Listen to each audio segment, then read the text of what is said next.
महाशिवरात्रि के अवसर पर मुस्लिम महिलाओं ने मंदिर जाकर शिवरात्रि का पर्व मनाया। मुस्लिम महिलाओं ने इसे भी अपनी परंपरा का एक हिस्सा बताया है। उनका कहना है कि हमारे लिए अल्लाह और भगवान में कोई अंतर नहीं है और हमें सभी धर्मों का समान रूप से सम्मान करना चाहिए। कन्नौज के छिबरा मऊ में 600 वर्ष पुराने इस चमन ऋषि आश्रम में भगवान शिव की पूजा करने के लिए हिंदू और मुस्लिम दोनों ही समुदाय के लोग हर वर्ष आते हैं।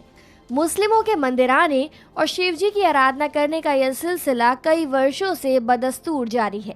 यहाँ मुस्लिम महाशिवरात्रि पर विशेष रूप से भोलेनाथ का जलाभिषेक करते हैं और मनोकामना पूरी होने का आशीर्वाद मांगते हैं।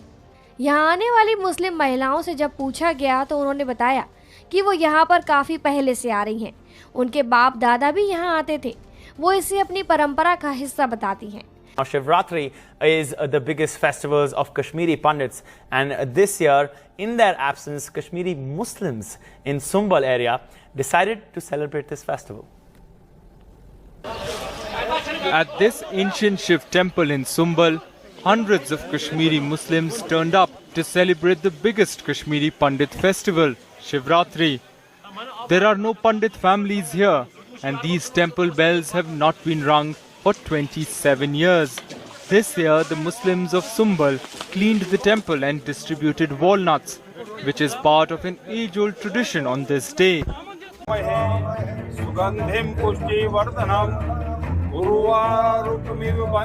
और इस धर्म का नाम नहीं है और हिंदू हमारा मुल्की नाम है। जो हिंदुस्तान में रहे वो हिंदू है। हम भी कह सकते हैं फख्र से कि हम भी हिंदू हैं, तो हमारा धर्म भी एक ही है। हम के साथ और इस इस्लाम धर्म के साथ मैं हनुमान मंदिर भी जाऊंगी, मैं शिव मंदिर भी जाऊंगी। हमने देखिए जलाभिषेक किया है शिवलिंग पर।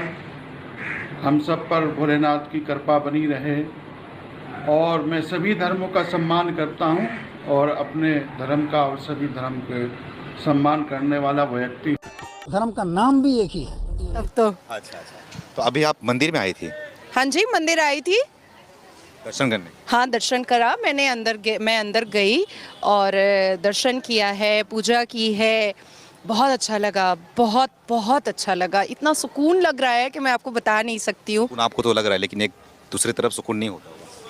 देखिए, अब मुस्लिम महिलाएं मस्जिद तो जा नहीं सकती और मज़ार हम जा नहीं सकते क्योंकि कुरान ने मना किया है मज़ार परस्ती। तो मंदिर क्यों ना आऊँ मैं? कि यहाँ पर गंगा जमुनी तहजीब है, यहाँ बगल में गंगा जी हैं, यहाँ का पानी से मुसलमान वजू करता है, हिंदू स्नान करता है और बाबा भोलेनाथ की नगरी है। यहाँ पर कुछ नहीं है, यहाँ पर सिर्फ भाईचारा है। हम ईद भी मनाते हैं, होली भी मनाते हैं, शिवरात्रि भी मनाती हैं। जब कांवड़ आते हैं तो यहाँ पर हम उन पर पैर भी धुलवाते हैं। तो यहाँ बड़ा मिलजुल कर रहा जाता है। This was not for the first time that such a wonderful gesture was shown by the people of a particular community in Varanasi. जय हिंद, वंदे मातरम। दोस्तों आप सभी को शिवरात्रि की शुभकामनाएं। दोस्तों, आज जैसे आप सभी को पता है कि भारत भर में शिवरात्रि की धूम है। पूरे भारत में शिवरात्रि का ये पर्व बहुत उत्साह और धूमधाम से मनाया जा रहा है। उसी बीच भारत के कुछ सनातनी और राष्ट्रभक्त मुसलमान भी इसी पर्व को उत्साह से मना रहे हैं। भारत में और जम्मू कश्मीर में कुछ ऐसे सनातनी मुसलमान हैं जो इस पर्व को मना के सर्वधर्म समभाव का परिचय दे रहे हैं। लेकिन ये देख के कुछ अपने जो कट्टरपंथी मौलाना है उनको बुरा लग रहा है।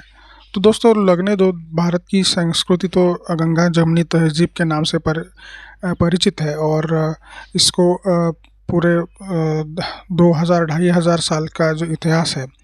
तो दोस्तों इस जो सनातनी मुस्लिम है, इन्होंने बहुत सारी जगह पे उनके खिलाफ फतवे निकल गए हैं और इनको एंटी इस्लाम बताया जा रहा है। तो आइए देखते हैं इस वीडियो में कौन कौन से ऐसे मुस्लिम हैं जिन्होंने शिवरात्रि का पर्व धूमधाम से मनाया है और कौन कौन से जगह से ये मुसलमान आते हैं।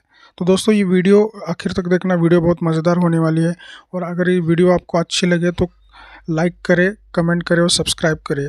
और मेरे चैनल पर नए हो तो प्लीज़ सब्सक्राइब करें। मैं मिलता हूँ आपको वीडियो के एंड में।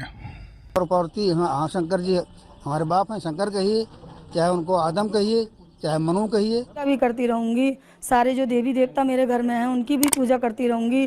और नमाज कुरान जैसे पढ़ती चली आई हूँ इसी तरह पढ़ती रहूँगी। मेरा यही कहना है कि संभल जाओ, फतवे देने वालों बंद करो अपनी फतवेदारी, ऐसा ना हो कहीं एक दिन भारी पड़ जाए तुम पे। Kashmir now. बड़ा रंगीन कल्चर है और एक औरत के बनाव सिंगार की तमाम चीजें इस कल्चर में मौजूद है। चूड़ी, बिंदी, माथा पट्टी, पायल, झुमके, घाघरा, चोली, साड़ी, मेकअप। तो वो एक जो उनका जो एक ट्रेडिशन है वो आज का बेसिकली फैशन है, तो लड़कियों को तो बहुत पसंद है। और उसके साथ साथ जैसे एक अंकल बड़ी अच्छी बात कर रहे थे, अनम के शो पे आ गए, तो वो कह रहे थे कि बेसिकली हम इंडियन ही हैं, लेकिन हम जो है अपने आप को कहते हैं कि हम उनसे जुड़े हुए नहीं हैं, क्योंकि हम उनका पूरा का पूरा कल्चर अडॉप्ट नहीं कर रहे। जो हमारे लिए इजी होता है वो हम इंडिया का अडॉप्ट कर लेते हैं, जो हमारे लिए थोड़ा मुश्किल होता है वो हम क्विट कर देते हैं। जैसे कि किसी ने बोला कि ये तो रसोई की बात कर रहे हैं, मुझे तो वक्त के साथ साथ ये पता चल रहा है कि जो हिंदू लोग होते हैं वो घर में जूती पहन के नहीं जाते, और इसके कितने बेनिफिट्स हैं। आप रोड पे चलते हो, तरह तरह के जरासीम, तरह तरह के वायरसेस आपके जूतों के साथ लग जाते हैं। जब वो जूते आप घर में लेके जाते हो, वो सेम वायरस, सेम डिजीज आप पूरे घर में फैलाते हो। फिर आप डायरेक्टली इनडायरेक्टली फ्लोर के या फिर ज़ाहिर आप अपने घर के फ्लोर के किसी भी चीज के साथ इंटरेक्शन में तो आते हो, ठीक है। आप जूता वहां से पहनते हो, फिर सम टाइम जाने अनजाने में आपका हाथ भी लग जाता है, या आपके कोई गिरी हुई चीज आप उठाते हो, उससे बहुत डिजीजेज आती हैं। और खाने वाली जगह पर तो वो बिल्कुल जूता लेके नहीं जाते कि कोई जरासीम। तो ये देखिए, साइंस आज कहती है कि ये सब चीजों में जरासीम है। सनातन धर्म 10,000 साल पहले कह रहा है कि ये अच्छे संस्कार नहीं है कि आप जूता जो है किचन में लेके जाओ। आप देखो, मतलब मुझे ऐसा लगता है जो साइंस है, जो सर्जरी है, ये जो आजकल का एक सर्जरी तो सनातन धर्म ये जो कॉन्सेप्ट है, एक वक्त लोग जो थे साइंस, ये मेडिसिन, वो मेडिसिन, फार्मास्यूटिकल की तरफ जा रहे थे। लेकिन आज जो लोग ज्यादा पढ़ लिखे हैं वो कहते नहीं, हम तो ऑर्गेनिक्स यूज करेंगे, और ऑर्गेनिक सबसे ज्यादा महंगे हैं। ये क्या है? ये वो जो जड़ी बूटियों के इलाज है जो दादी अम्मा घर में करती है। पेट खराब है, ये जड़ी बूटी खा लो। सर में तेल लगाने के लिए ये जड़ी बूटियां डाल दो। इस तरह जोड़ों में दर्द है, ये जड़ी बूटी दूध के साथ खा लो। तो आज उसको लोग कहते हैं ये ऑर्गेनिक्स हैं। आए ना वापस, उन्हें पता चला ना कि जो फार्मास्यूटिकल जिसको कहती है अंग्रेजी दवाएं, ये आपको बर्बाद कर देंगी। लेकिन तो अभी आप मंदिर में आई थी? हाँ जी, मंदिर आई थी, दर्शन करने। हाँ, दर्शन करा मैंने। मैं अंदर गई और दर्शन किया है, पूजा की है।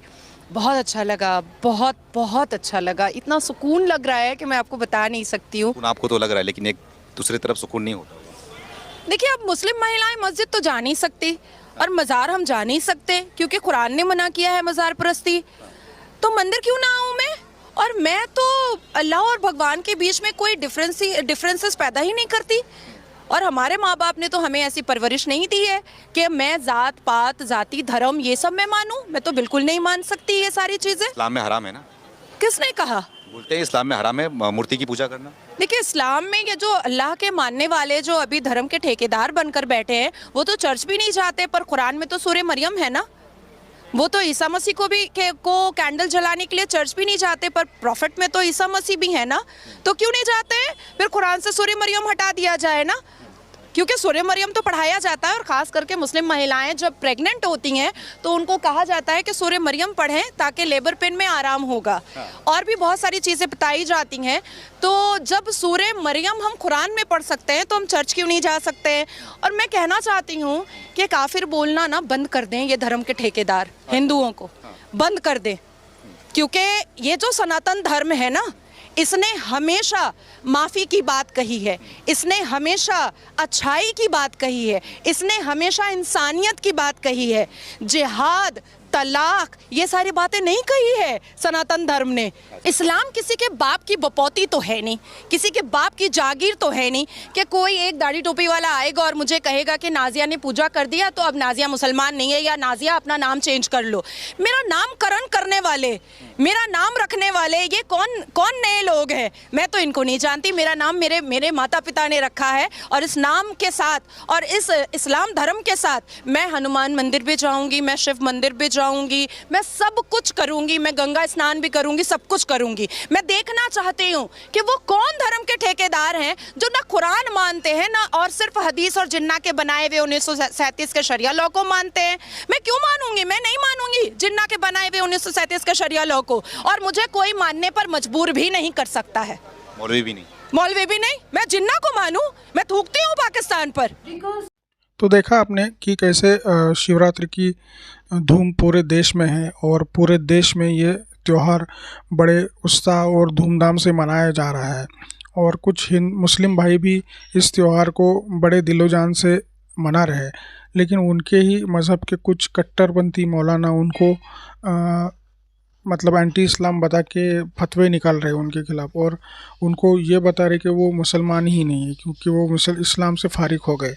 तो ऐसे सोच वाले जो कट्टरता है उसके वजह से दोनों मतलब जो बड़े बड़े धर्म हैं उनमें क्या बोलते हैं उसको स्प्लिट पैदा होती है, और उसके वजह से अपना जो सोशल फैब्रिक वो डिस्टर्ब होता है। तो दोस्तों ये लेकिन जो सनातनी मुस्लिम है जिन्होंने ये शिवरात्रि का सम्मान किया है, हम भी उनका सम्मान करते हैं और हम उनको दिलो जान से थैंक यू बोलना चाहेंगे। तो दोस्तों आपका उनके बारे में क्या कहना है ये कमेंट में ज़रूर लिख दीजिए, और जो जिहादी कट्टरपंथी मौलाना है उनके बारे में भी आपकी क्या राय है वो कमेंट में ज़रूर बताइएगा। मैं आपके लिए ऐसी अच्छी वीडियो लाता हूँ। प्लीज़ सब्सक्राइब करके बेल आइकन दबाइए और ये वीडियो जो लोग ज़्यादा से ज़्यादा लोगों के साथ शेयर कीजिए। मैं मिलता हूँ आपको अगले वीडियो में। धन्यवाद।